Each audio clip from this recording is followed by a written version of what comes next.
Hey everyone, this is Tim from YourSixTech. Today in the studio, I'm going to show you how to completely remove your PIN password on your Amazon FIRESTICK 4K, and this is very easy to do. What we want to do is go on over to Settings, and then go on down. Now, typically under Preferences, you would go ahead and find the parental controls under here, and here are the parental controls, and we can simply change the PIN right here, or turn off the parental controls, and we will no longer see the PIN.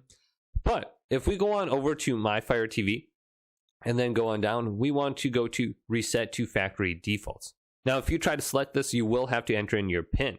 But if we go back and then we select this again, then go back, select it again, and do this 5 times. And on the 4th or 5th time, this message should pop up. It says Reset to Factory Defaults, and you can reset your Amazon Fire Stick even without the PIN.